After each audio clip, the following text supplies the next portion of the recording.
meeting. Do hope that we'll get more people coming in, but we're gonna just keep trekking along. People that have extended their weekend for Monday day off, hope you're here. If not, when you're seeing it virtually or on our YouTube channel, hope you had a great time. So we're gonna go ahead and get started. We have Marcus here from our trust lands, and he is going to present a really thorough presentation about our trust land. So welcome, Marcus. Thank you. Thanks, buddy. It's a sellout crowd in Sandy, Utah today, so it's awesome. So a couple things. My plan is to kind of go over some of the most pressing deadlines and requirements coming up. So I'll be focusing most of my time on the fall requirements.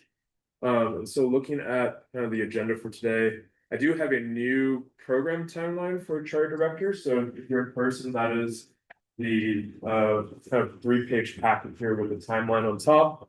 I also have links to all of the documents that we're looking at in person today. So if you're virtual, you're able to access those virtually. And then also I'll be going over those big 3 fall requirements. So your council membership, your principal's assurance, as well as your school website postings. I've been talking to a lot of charter directors in the last 2 weeks, and a lot of people have been getting those requirements in. So I think we're making good progress there. I'm also here to answer any questions that you might have in regards to those requirements coming up on October 20th. So let's dive in. If you would like to follow along and have a copy of this presentation, you can send a QR code. If you're online, you can use a tiny URL up there to kind of follow along as well. I'll also make sure to kind of send this to Betty as well, so you guys have that in your record in backup. So I see we're good. Let's see a few folks. Okay, cool. Let's jump into our first order of business. I'm going to be making some mentions in regard to the program timeline. This is if you're in person, is the black and white document here. And this program timeline's a new resource that we just released in August. And this kind of takes you, the charter director and principal, as well as the council, through the different months, the requirements, and also just kind of recommended best practices that we have for each council meeting. So we've broken up the year into the different parts, the different requirements on this timeline here. I know that some charters do not meet every month. That's okay. That's up to you guys, whatever you guys feel like is most important to you. But this just gives you kind of a guideline or some guideposts on what a requirement should be coming up and when. Also, the big one, and kind of if you look at the timeline, this is really those first 2 bullet points, which is the August and October deadlines. We have 3 major requirements coming up: the council membership form, the principal's assurance, as well as your school website postings. So I'll be going over those 3 requirements today, kind of in more detail, and what are some of the things that you should be looking out for when you submit them. I'll also be covering some of the kind of important requirements in regard to election procedures. This is a document that is created by your governing board if you have an elected council. So that's an important part of the website updates that we'll be talking about today. Let's jump into the first part here, which is your council membership form. Your council membership form is due on October 20th, but before is great time to submit that to us. In this form, this is really just a record of who is on the council. The reason why this becomes an important document is when we do our plan reviews in the spring. This is the form that we look at to make sure that the council actually voted on the plan. And so we look for alignment between the vote that's reported on the school land trust plan, as well as the council membership report. So an important thing to kind of keep track throughout the year based on our reviews from last year is that this form should be updated throughout the year if there's changes to your councils. So we know that sometimes a parent might leave. You might have a parent that, moves to a different state or a different school. Your council membership form should kind of be like a living document of who is on your council. So just a friendly reminder to make sure that that's being updated throughout the year as you're, doing your council business. A couple other notes is some schools choose to have their principal as an elected voting member, some do not. That requirement should be outlined in your election procedures. So that's determined by your governing board. So just make sure that if you are a principal and you are on the council, just making sure that you do have some type of statement or some type of blurb in your election procedures showing that your role on the council there. It's a little bit different from district schools where principals kind of act as an ex officio or an automatic member. Charter schools have a little bit of flexibility in who can serve. So just look out for that and make sure that you have those requirements there. It's kind of funny seeing the amount of ums I have kind of showed on the chart. That's kind of the first time I've seen that, so I'll try to bring those down a little bit. All right. The second requirement is your principal's assurance form. And so this is going to be filled out by you, the director, or the principal. This is just really assuring a few things. One is that the elections were held in compliance to program procedures. The council was seated in compliance with program requirements. This is also where you're going to sign off on trainings for your council. There are some questions to speak about, the training we do statewide is November, but the requirement is in October. On the principal's assurance form, you can put a later date. So if it's after the 20th that you're going to train, just make sure you identify that date or on your principal's assurance form. And so that is the second requirement that's going to be due on our website when you fill it in as a director. This also brings up a good point. A good time is if you are a new director or a new principal, if you haven't gotten access to our website yet, this would be a good time to just stop me after I present today and say, hey, I don't have access yet, so we get you set up, making sure that you have all those requirements in place before October 20th. Any questions about council membership or the insurance? Great. The third requirement is the school website posting requirement. I'm going to go over 3 categories of school website postings that we look out for every year when we do our annual review. Just as a note, if you have a governing board that's acting as your charter trust land council, you do not have to have these school website requirements. They're exempt from those requirements. However, if your governing board does decide to report their annual summary through these requirements, they can do so. That would fulfill that annual requirement as well. So let's jump into our school website requirements. The first category is going to be those one-time updates. So these are the things that happen once and forever. This would include your invitation statement, so inviting parents if you have an elected council. We would also have another one-time update would be the public reports link. This would fulfill a few requirements that we have in the state. One is it gives a direct link to your council roster. So the names and contacts for your councils are on your public reports link. It has the current and past 2 years of SLT plans. So on the website, it's a little bit harder to see here, but there's a drop down that actually goes back 5 years.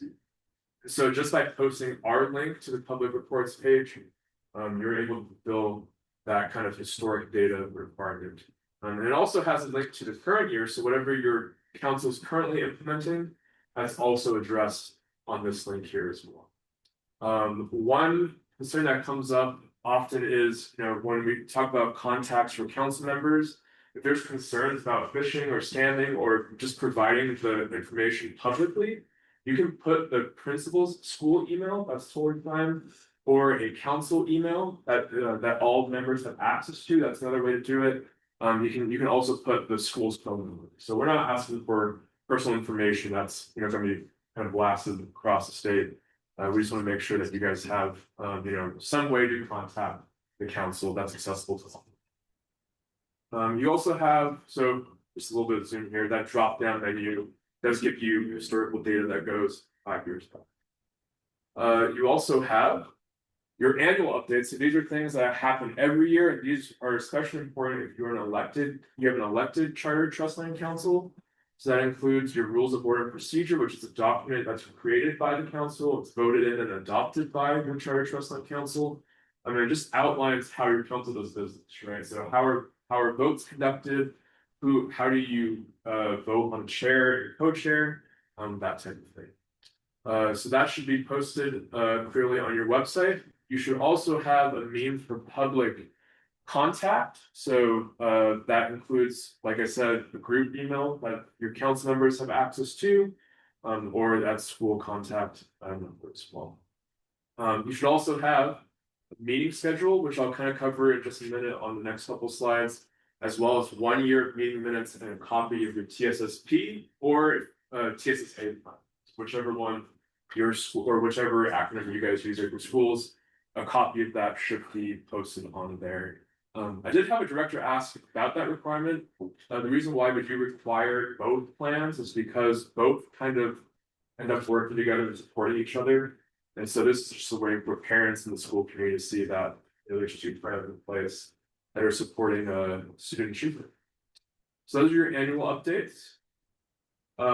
If you would like a copy of our template, this is quite literally just like a plug and shove type of template for your rules of order procedure. You can scan this QR code or use the link provided to grab them.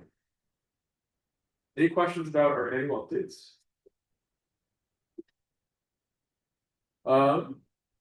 And your frequent updates, these are going to be things that happen pretty frequently. It should be updated throughout the school year.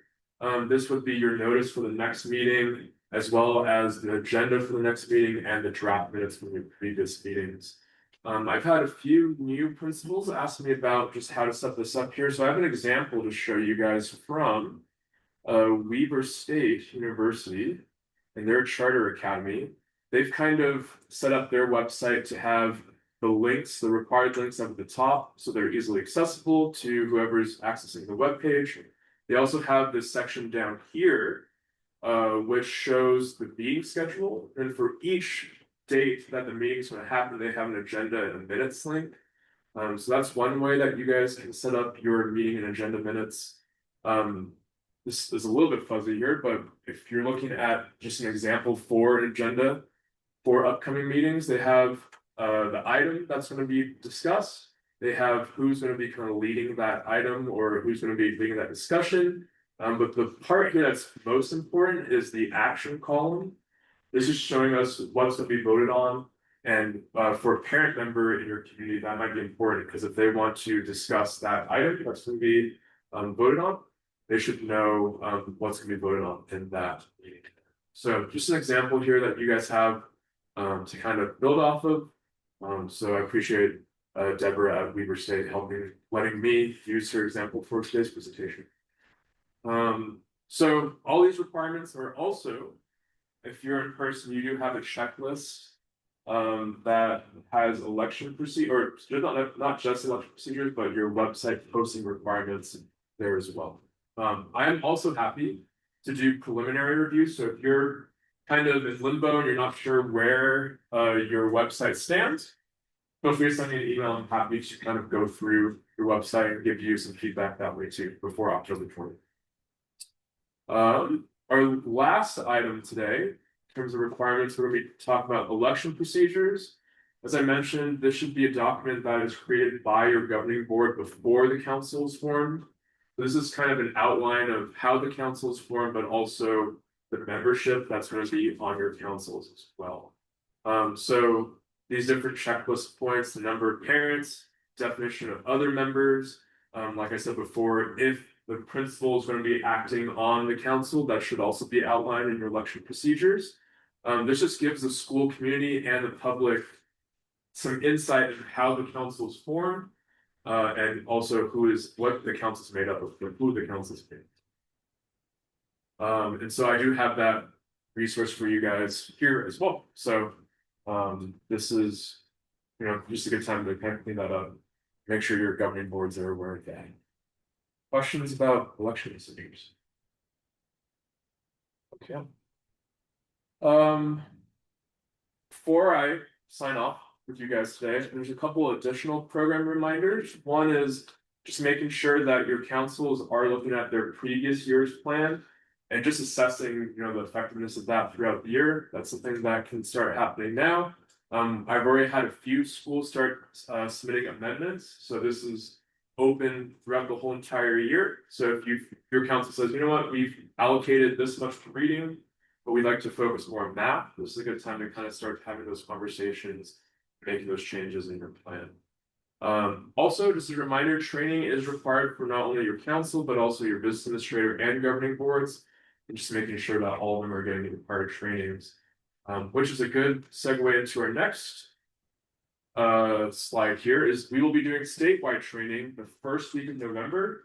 So if your parents and your councils would like to attend, that'd be great. You guys can attend any of these. All the content's the same for these 4 meetings. So you can pick the one that you and your council, that best fits your schedule there. Hey Marcus, we had a yes, question. Sure. It says that they had their first SEC training last night. And they Okay. only had one parent show up. If we do not have parents show up for the next few meetings, what can we do to get our trust funds requirements met? Sure. So, I guess for one thing is making sure, I mean, it's schedules are hard, right? So I think one thing is making sure that they have it available to them. So you can use our statewide testing or not testing, sorry, statewide trainings. Also what we can do is, you can look on our website. I'll be going over some of the website stuff and there's materials that you can use for trainings to conduct trainings yourself at your meetings. Also, your governing board can also be part of that process too. So hopefully that answers that question, Michelle. We'll Follow up, so I'm. okay, we'll look for a thumbs up. Another note about the trust land trainings, I'll be sending out a Zoom link shortly. So we haven't set that up yet, but we'll have a independent communication for these trainings in November. One resource I would like to leave you guys with is our new public website. And this website is we kind of revamped it over the summer to kind of better support schools. So if you look at the quick links button here and you see training materials, for the question that came up about training, you can use that button there to access training materials. But this is a great place just to get materials on, questions about rules of order and procedure or questions about election procedures. We have access to those on our website now. So the other resource I would like to leave is our contact. If you guys need any supports throughout the year, please feel free to send an email to us or visit our website. I'm happy to kind of provide some sources about it. With that, you guys have any questions? Clarifications? Just so I'm just kind of curious, how many of you guys are first year graduate, please? Perfect. All right. Well, with that, I will turn the time back over to Betty and I'll be signing off. Thanks. Thank you very much. I appreciate it. Are there any questions while we wait for our next presenter? She's here, so we'll get her up and running. Are there any questions? Nothing? Okay. Just give us a couple minutes. On virtual, give us a couple minutes and we'll be up and running.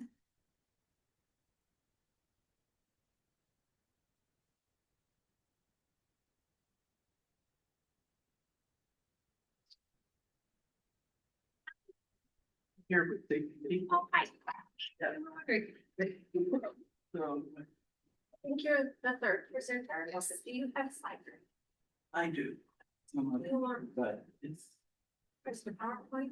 yeah, it's about video is real big. Okay, we'll have you join the Zoom link. And then you can present them all.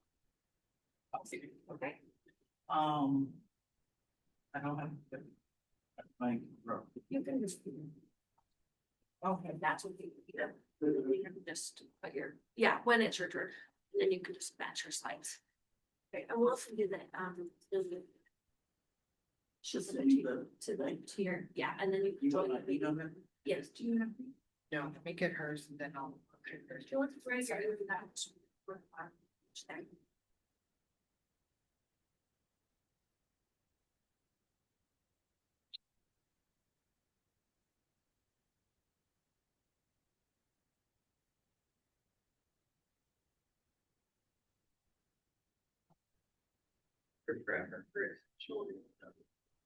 I know, it's Let me just see if I can just do it on my. a hot spot. That's it. It's nice to We've ordered, we suggest this in the court, so hopefully Oh, it will you be, just yeah, plug it just plug in straight into it. Just gonna try our hots.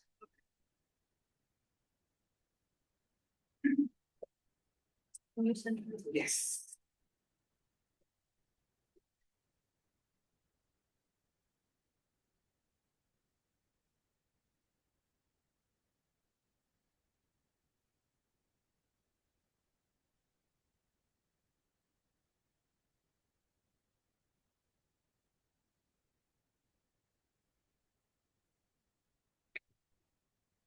Okay, you should be on now, Stephanie.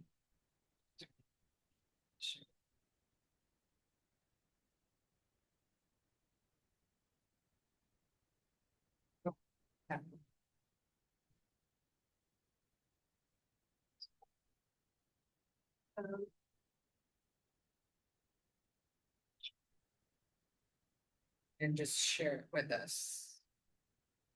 Okay.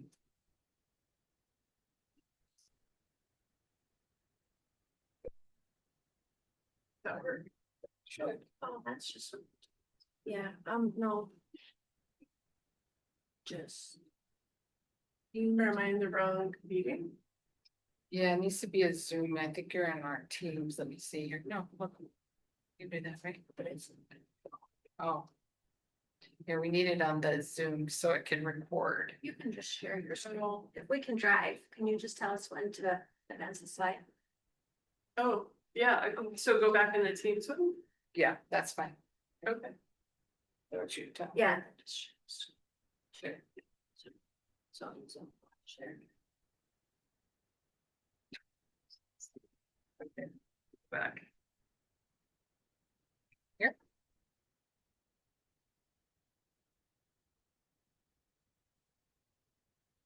No. Okay. Okay. Here. Is that better? So.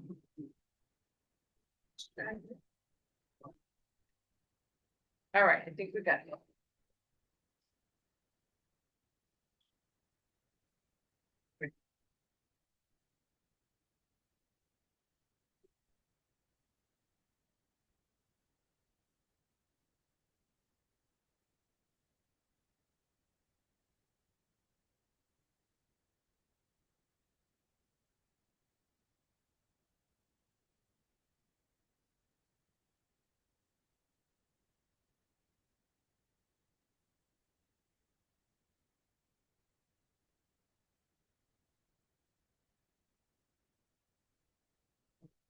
Um, You're okay.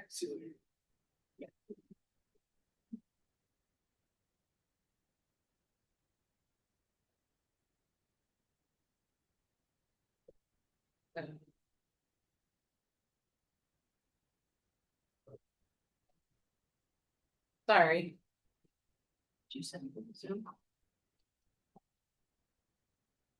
I do. Hang it up. Okay. Yeah, Yeah, do you have that's the only link I have. I sent it to you. No, didn't.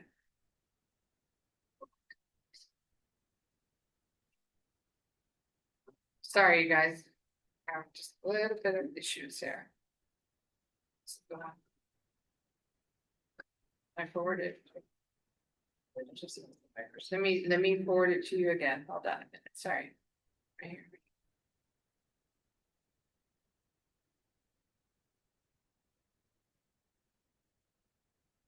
Oh, no, okay, there we go. Did you find it? All right. Okay.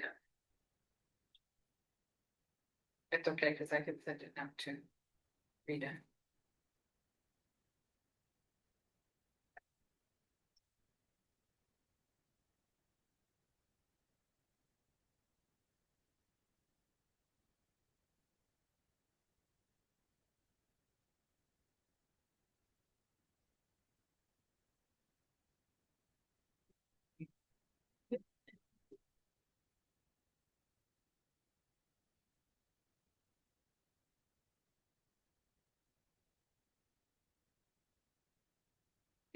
There we go.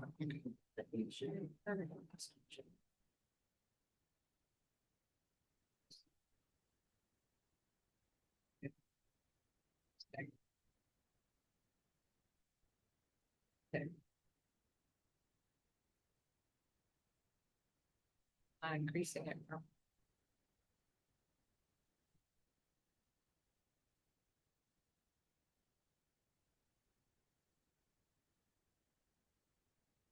Okay, there it is. Here we go. You're showing to the people presenting, just not in the room. This week.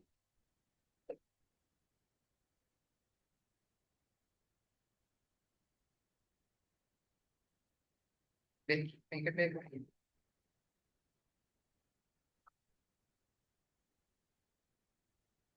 There we go. Okay. Oh, sorry. Sorry about that, guys. Okay, well, my name is Stephanie Patton. I am the brand new Catalyst Center Grant Program Director, not to be confused with the director of the Catalyst Center in Davis County School District. So I work for the Utah State Board of Education.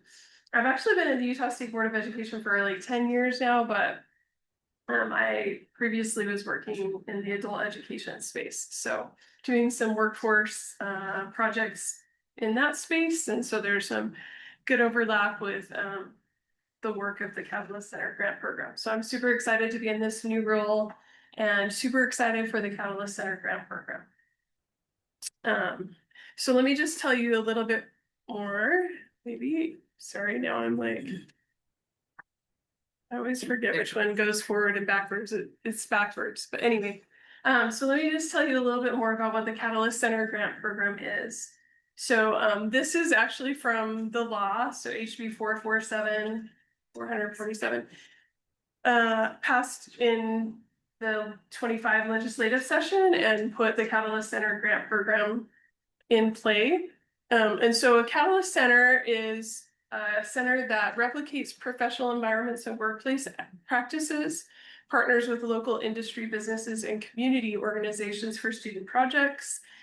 It's aligned with high skill, high demand career pathways, uses industry standard tools, technologies, and methods, has student activities and projects that build durable skills, facilitates mentorship from industry professionals, includes an advisory board, and addresses gaps in the workforce. And so if you've ever had the chance to go to the Catalyst Center in Davis County School District or any of the CAPS programs, CAPS stands for Center for Advanced Professional Studies, that are around the state. They're all similar work that's being done where they're bringing in professionals from industry into the classroom, and they mentor students, provide projects, and help them build like some really good durable skills, completing those projects for industry professionals. So that's the idea of the Catalyst Center Grant Program. My simple way of explaining it is it's a CTE program on steroids. I don't know if CTE appreciates that description or not, but anyway, that's what I say. Stephanie, can I get you to step closer to this and then we can. Oh, yeah. Your Sorry. face on. Oh, I apologize. I'm like, Perfect. okay. So that's what the Catalyst Center Grant Program is. So it is just, like I said, just beginning. So when it's launched, it will have 4 different kinds of grants. So there will be a planning grant, just to start the process. You can create a Catalyst Center if you don't have any kind of programs that would match this at all. You can start from scratch. You can expand an existing Catalyst Center program, or you can take CTE programs that are currently existing and add those additional components to make them a Catalyst Center model. So those are the 4 different kinds of grants that will be available.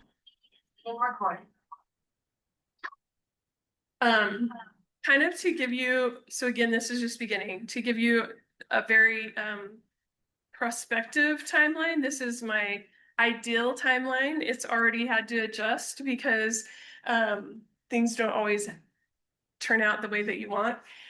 So right now, like what we're doing for the Catalyst Center Grant Program is we're trying to get board rule in place. So we took that to the committee board meeting in September, and then it went to full board meeting in October and was pushed back. So the plan is for it to go back to full board in November. If it's approved in the full board meeting in November, then we'll be on track to follow this timeline. If it's not, then all bets are off. Like, we can't do anything until we have the board rule approved. We've also been working on a marketing and outreach plan. So we have a website up now that's on schools.utah.gov/catalyst grant. As soon as the board rule is approved, and if it's in November, then we're hoping to post the application in November 12th, just right after that board meeting. And then it would, again, prospectively be due in December 19th. And if that all works out, then we're hoping to get money flowing to programs by February 2nd. The board rule, well, sorry, not the board rule, the bill, the law, Utah code actually requires that anyone who takes these funds also has to do an annual report. So, you know, all grantees would also be required to do an annual report that would start in September, on September 15th. So that's kind of the timeline again. And the reason why I tell you this is because it will be an extensive grant. And so I wanted to give everyone who was interested in applying for these funds equal opportunity to prepare. You know, because the timeline in order to get money flowing as soon as possible, the timeline actually to apply for the grant is not huge. It'll be about 5 weeks, right? Which isn't a lot of time to do an extensive grant. So wanted to give you heads up, really. And I'm hoping I shared it right so that you can hear. This is just a really short video that actually Wasatch CAPS program, which is again that Center for Advanced Professional Studies, similar to the Catalyst Center that they filmed. They've had a CAPS program for 10 years now, so they have a lot of experience in this space. And if you wanted to go toward theirs, they're always happy to bring people through. It's a really great experience. So let me see if hopefully everyone can hear maybe, or not, because actually probably because I turned my.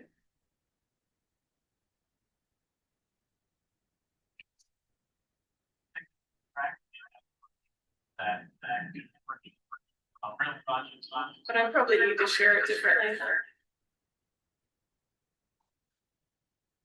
See if it's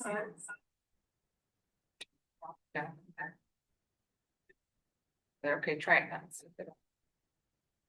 share sound. If I do it that way, maybe. Well, but I'll still have to have my volume up, Yeah, right? right. Let's try it. Okay. Industries, doing real things that we could put on a real resume, ended up being just exactly what I thought it would be and more. Let me start it over. Sorry. The thing that attracted me about the program was that we could be working on real projects with real industries, doing real things that we could put on a real resume, ended up being just exactly what I thought it would be and more. CAPS is going to stretch you. CAPS would be a challenge for a student who likes to be told what to do. And it's learning on your own and figuring out real problems on your own. Would meet with them, would develop a plan on what their assignments were, and what I wanted them to do, and they were all very good at getting back with me. They were really excited about doing research and looking into things and finding out if this was viable or not. And the CAPS program, I think, is teaching these high school students how to do that, how to communicate, how to get things done, how to work with entrepreneurs and business owners and presidents of companies to help get these new projects put together. The true attraction of CAPS was that we were able to really work on real life projects. It's cool. It's really cool to think that what we were working on could have a really big impact. It's fun because it's not a set curriculum or a set schedule like it would be just back at the high school. It's different every day, and based on your project, your day-to-day will be different. I've always wanted something that was a little bit bigger than high school. And so when I found out about CAPS and how I could communicate with the community and have all these experiences that kind of outstretch just assignments in school, I was immediately interested. Our students feel just like employees here. These are real-life projects. I've actually been pushing. We have expectations, we have deadlines. These products I need to get to the market. you have to take it seriously. You have to talk with your mentor and your industry partner often. You have to go to their facility at least weekly. And I think that if you can invest a lot of effort, good things will come your way. I don't think that you can underestimate the importance of experience, and I think this program does an excellent job. So if you're thinking about going into CAPS, I would encourage you to give it a try. It conditions you for the workforce. It conditions you to go into school, into your university studies. I think go for it. CAPS is fun. It is so fun to be a part of this program. The Wasatch Center for Advanced Professional Studies is a partnership between Wasatch High students, local businesses, and industry mentors. CAP students develop critical thinking and problem-solving skills by working in collaborative groups to complete real-world projects. The CAPS program offers hands-on learning experience in the following course areas: business, marketing, and entrepreneurship, engineering and industrial design, medicine and health, digital design and software development, environmental agriculture. Wasatch High School juniors and seniors are eligible to participate. Students seeking to balance classroom learning with hands-on experience in a professional setting are encouraged to apply.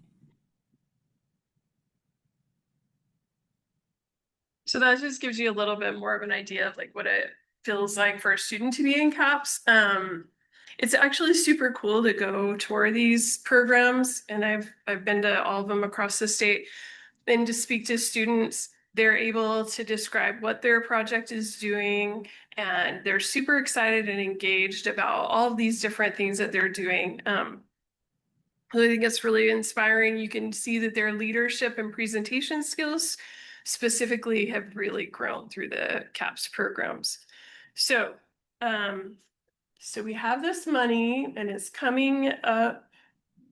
And why isn't it going forward?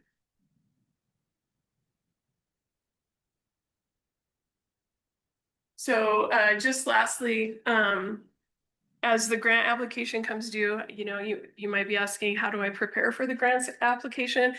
And I can't give you the grant application yet because it'll be based on what happens with board rule, but it will stick really closely with the already published Utah code that goes along with it, which is 53E-3-507.1.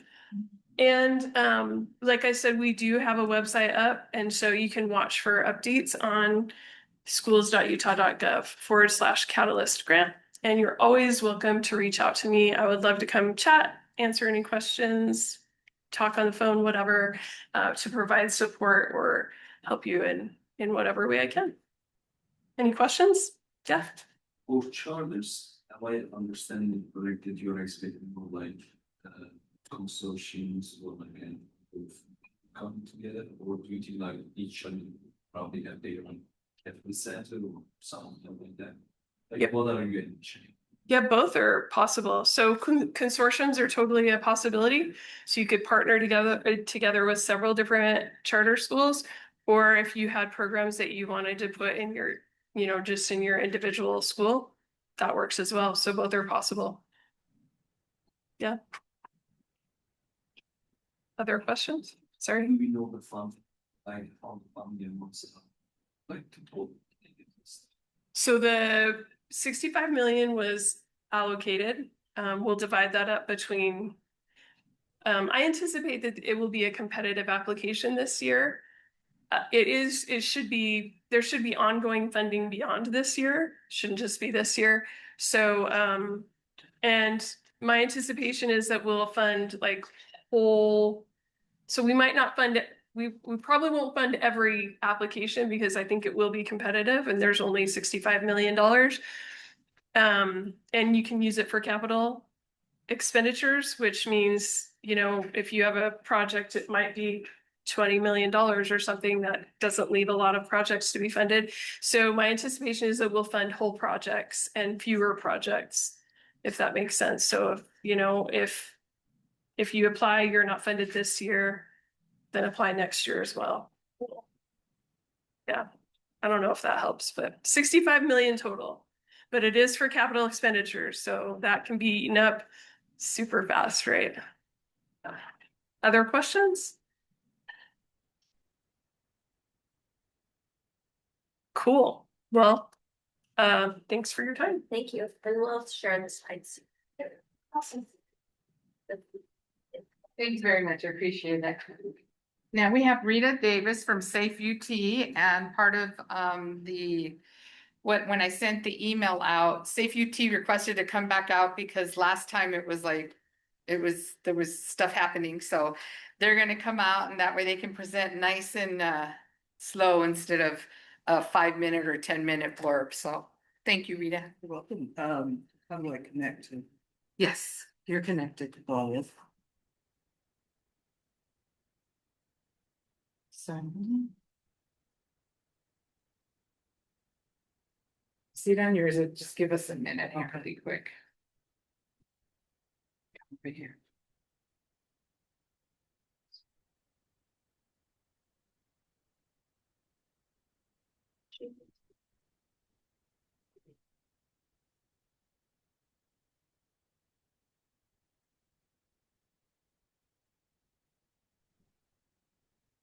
There. Oh, you need to move the Zoom meeting. Wait. Where's the new Teams? You're in the Zoom. Did you get out of the Zoom? Oh, you know, you were in it just a minute ago. Are you online? Oh, you're on airplane mode. Maybe that's why you need to be over here. Okay. Yeah, you need to be in this. We're in an airplane. Sure.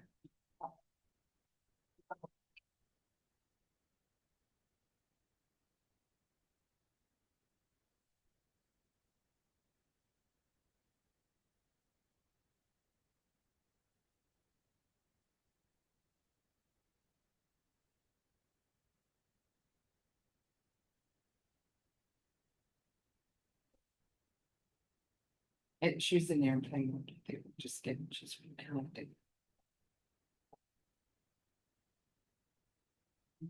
Okay, give it a minute.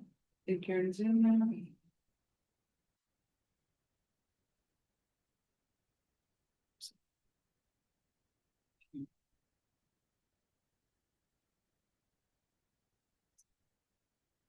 No, it's not moving forward for you. Okay. Then we gotta hit share.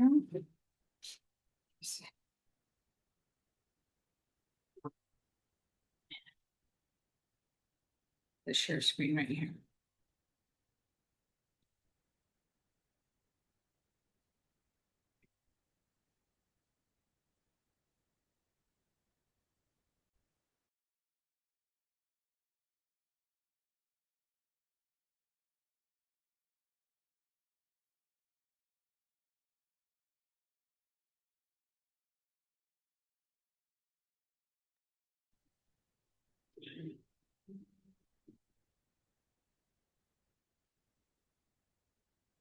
Where you would, this is your slide here, share.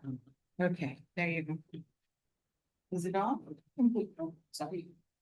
Oh, there you go. Yeah. Just put it into the slideshow that you had. Yep. Okay. Oh. Just in the slideshow.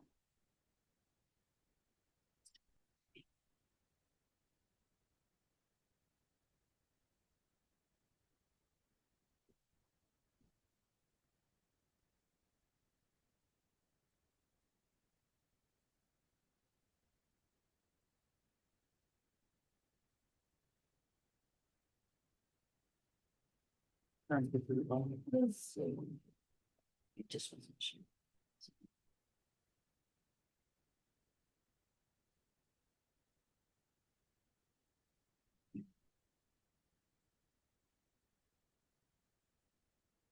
Very more there.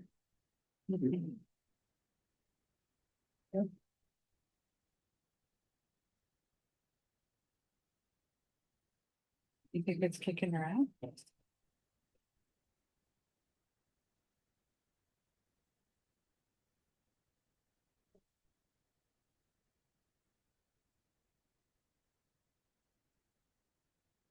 He's kicking me out. That's a right deal ago.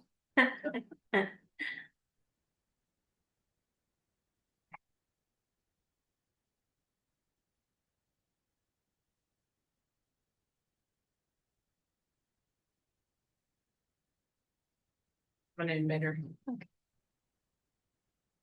Okay.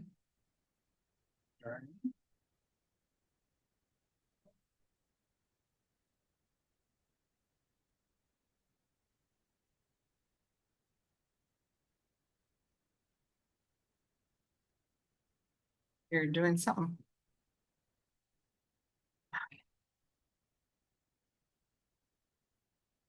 Sure. I'm not sure what's happening, because share, there's the share button.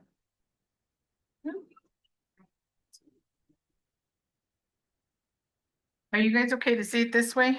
You're able to view it fine? Hope it's done. Go ahead. I can't work without my mouse. I don't know how to write quick without. I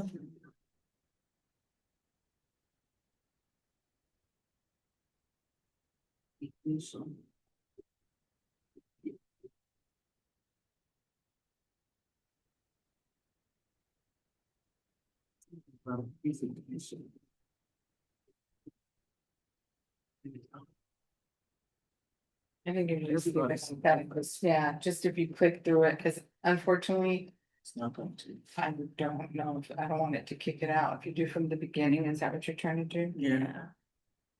I see it there. Screen. If you minimize it. I see. Try it.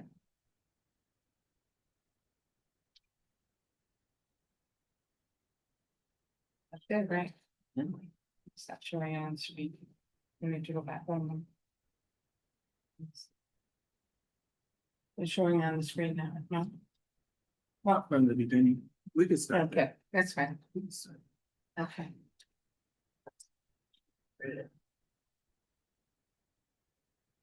Now it's showing on the screen. And just not moving with that, okay?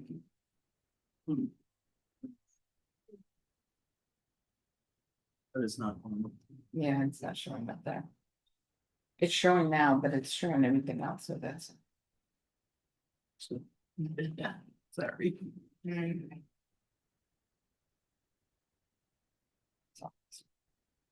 So many. Stop. Mm-hmm.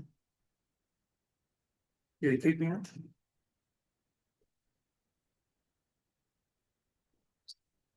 Showing us. Well.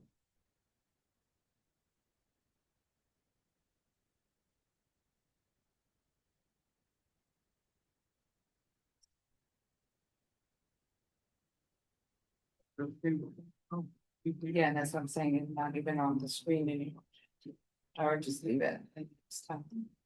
She said, no, no. Is that the? No, no, no, no. I don't know. Say, please return. Yeah.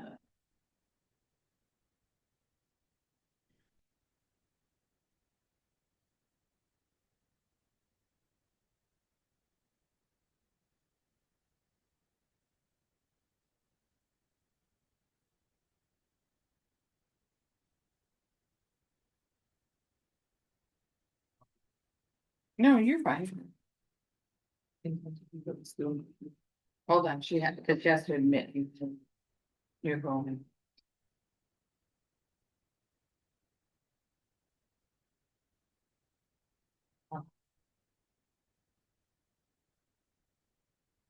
You don't have it on a jump drive, so we can just put it on our computer. We had to share. Share. I don't think you're in the Zoom. Just in. Cheers. Yeah.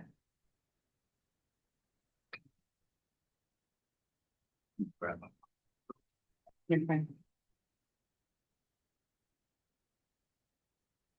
Not doing it.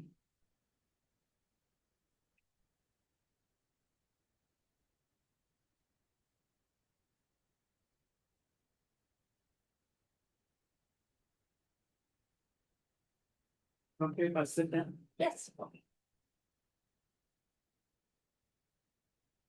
Tech copy link. Yeah, it's not letting me share. Not even share it anymore? Or did it ever? It did share, but now it's not.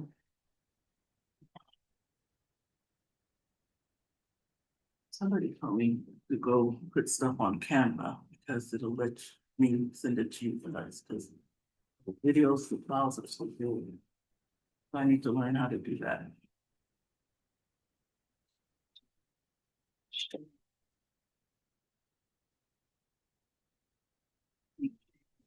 Yep, well, no, that's what I was saying, I don't see you on Zoom anymore. It's good to me out when we go to the video, to the video. There, maybe it is, here we go. Okay. And this is where you can. This one. Scroll down.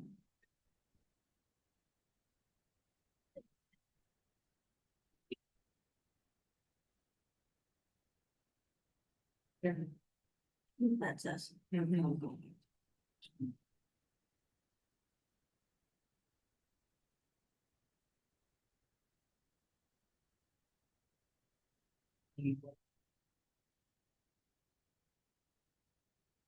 And it's not.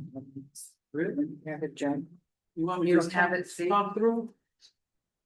Sure.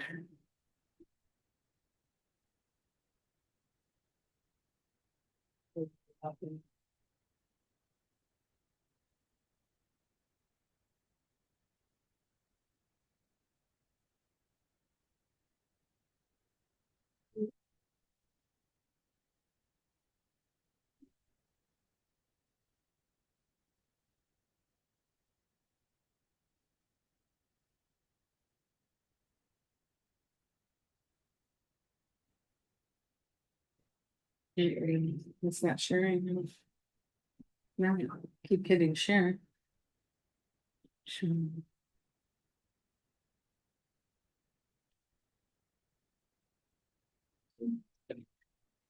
And she just talked through it without presenting the things. The people just want me to see.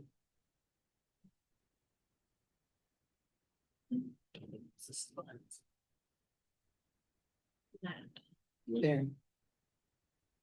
That. Maybe. There we go. I would say just leave it like that, cause every time we try to make it bigger, it just throws her out. Yeah, I'm sorry. Oh, you're good. yeah, I'm sorry. I apologize. I what's going on? I can see. Sure.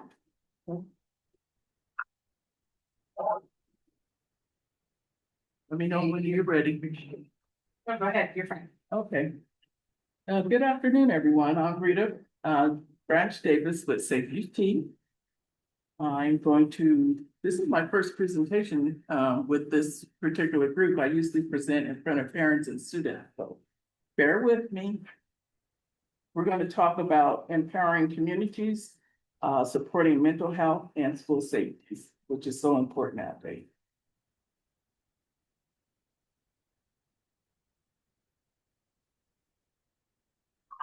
So our table of content is the introduction of the community crisis in intervention and support services. Also, we have SafeUT annual breakdown and outreach support that we'll be talking about. With our community crisis intervention and support system, we have several components to this. We have our Utah warm, and I wish you guys could see the slides. I totally apologize. Utah Warm Line, which is a service that is staffed with certified peer groups. And we provide, this particular line provides support, empowerment, and connection through the use of the recovery model. And so I'm not sure how many here are counselors, or is this everybody? Directors. Okay. So this is a service that is offered between 8 a.m. and 11 p.m., 7 days a week. Another part of our services is the Utah Crisis Line, and I'm sure you guys are all familiar with it. It's 988. That's available 24/7, 365, call, text, or chat. This is staffed by certified crisis workers and behavioral health professionals. So this is a more intense with the going out to talking about the mental health stuff. Provider support and assist for anyone experiencing any type of emotional distress or psychotic crisis. And so this is a very important line. I believe it's countrywide, nationwide as well. But we have the Utah crisis line here that goes per state. And then we have our mobile crisis outreach, which is called MCOT. This is face-to-face, community-based crisis intervention, staffed by teams of 2. So they go out and they talk to anyone within a crisis situation, and they do rapid response and assessment to resolve the crisis through situation throughout. Last night I had attended, or yesterday I attended a outreach at our corrections facility. One of the officers came up and he was concerned about calling because he didn't want the ambulance coming and everybody blazing with the lights and everything, because he felt that he was supposed to be the strong one. He was an officer and he was going through a crisis situation. And we explained to him that no, MCOT comes out very quietly. They do the assessment and then they'll determine what needs to come next. So this is very important. And then there's SafeUT. We are an app which is can be downloaded and also accessed through the website, safeut.org. What we do, we have a team that comes out, or outreach coordinators that go out through the whole state. We service K through 12, and university students, our educators, which are you guys. You guys are part of the school system, and parents. So anybody who's in the school system can access this service. So if the parents, and we highly encourage the parents to download it as well, especially the elementary students, they don't have phones. So this is what we do. We go out, we do all kind of services for them. So we have, SafeUT has 3 apps. SafeUT has the SafeUT app, the K through 12, which I just spoke about. And then we have the National Guard. Also, we have Frontline, and that's an event I was attending yesterday, was a Frontline event where the officer, he quietly came over and he asked the question. And, I'm thinking, why would you be worried about, I didn't realize it was him he was talking about. I'm like, why would you be worried about who's coming to your house if you're in a crisis situation? He goes, I'm an officer, I'm supposed to be strong. Gotcha. So just know that we're there. So I'm going to do a little breakdown, annual data breakdown for you after we see our video. The people online can't see this, can But yeah, they can see. they? Oh, they can see it? Okay, good. They're seeing your slides too. Oh, dear. See me sitting down? Do you have a volume? Can I hear it? You could turn it on. Down? Louder. In the Apple.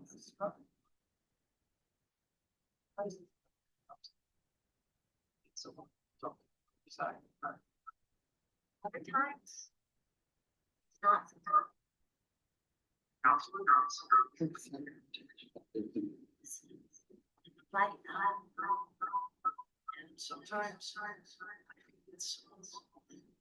you feel like you're trying to survive. That's all text. Or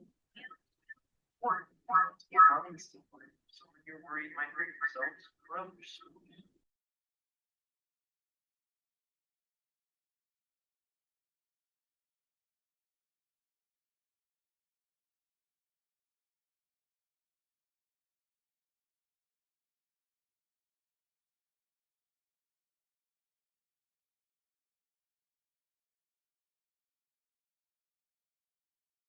everybody to download that.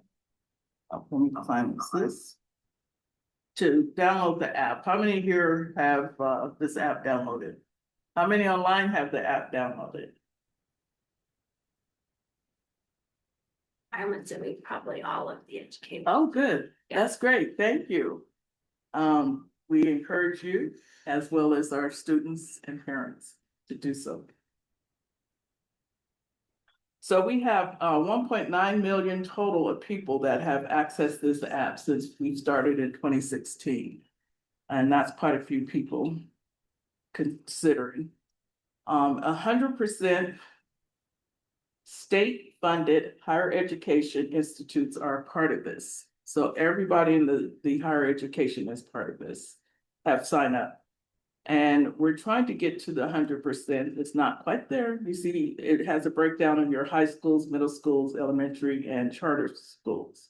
Is this considered a charter school? Yes. Okay, great. The whole. So you're at 93%. So I need to come talk to you guys, so the students to download that app, okay? And you can get some information about your schools by contacting our Safe UT marketing and outreach team.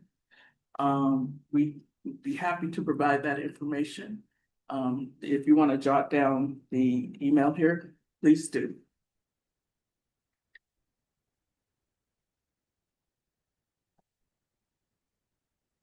At this point, I tell the students, parents, and everybody to not feel like you're alone.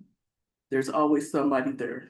Safe UT is 365, 7 days a week, 366 on leap year, 24 hours of the day. There's a licensed clinician always there to help, and it's for free.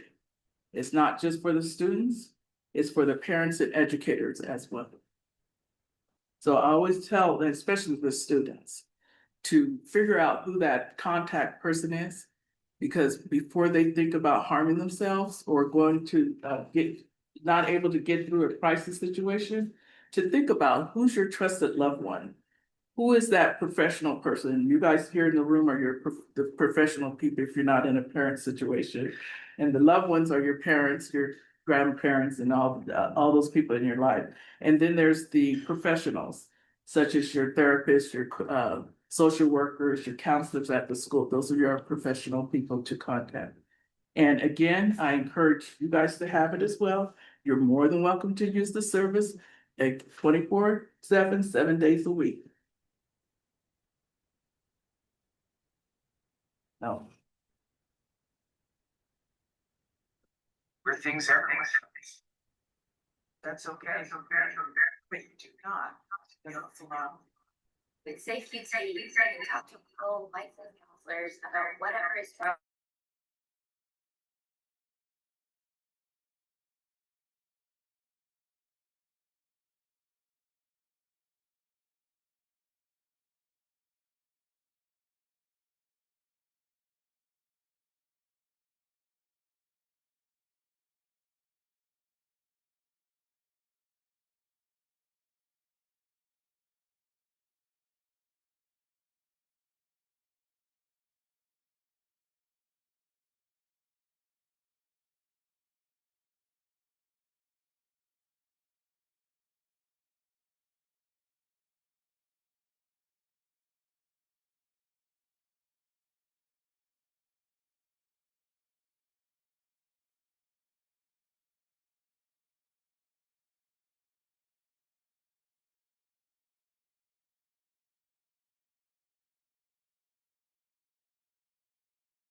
Are in.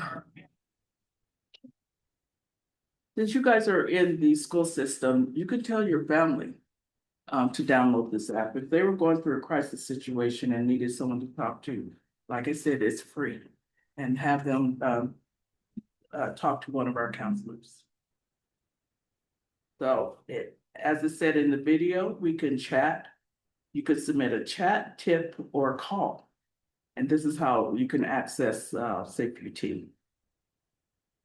So we're going to show a little breakdown of our chats. This is from 2023 to 2024 school year, the last prior school year. And this is the number of chats that the state has offered. And according to our tips, this is the number of tips that we received within that year. But this is how it's broke down. Can you see the whole? Yeah. Okay, good. So it's, as we see, unfortunately, bullying, that's still a problem. And I tried to tell the kids, if you're bullied, stop. Nobody likes to be bullied, and being bullied is being mean.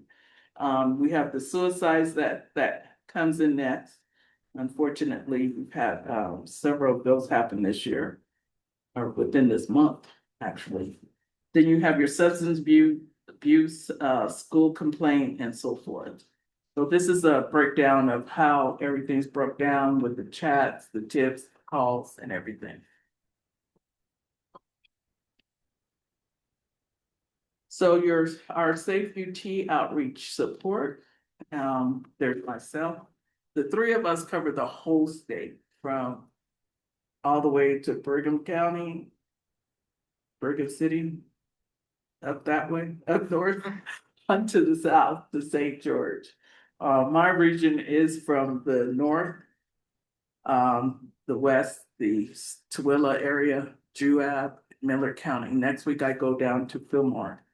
I've had my first visit to Delta, which was very interesting. It's quite the community, little quaint community, and they're really good. We have Diana, and she also speaks Spanish. So we have, if you need someone to speak Spanish outreach, we will have her come out to your school, okay? Or your, whatever you're having, your community stuff. There's myself, Rita, and Robert. And he's in Vernal this week, all week. So these are some of the SafeUT outreach types that we do. I am starting up with San Juan County. I go into the schools at lunchtime because the phones aren't able to be used in the classrooms any longer. And some of the schools, I don't know if you guys have done this, have pinned the app on their Chromebooks. A good idea. You guys haven't done that? Well, we're. Okay, we're not look sure. into it. Look into it, because that's how we're teaching the students to access SafeUT. Like we never know what's gonna happen, what's going down when the UVU situation went down. We had a lot of calls, a lot of calls. So, and I was telling them, you just don't know whatever the situation is. We want to keep you guys and everybody, the educators, everybody, the students safe. Mind, I always do the mind-body connection. When your mind is unhealthy, your body's unhealthy. So it's important that you have a support system for it. And we're your support system. We do parent nights, conferences, we do anything we could come out and be there for you guys. Okay, so I'm not familiar with what this is. I think this is, but this, like I said, the first time I've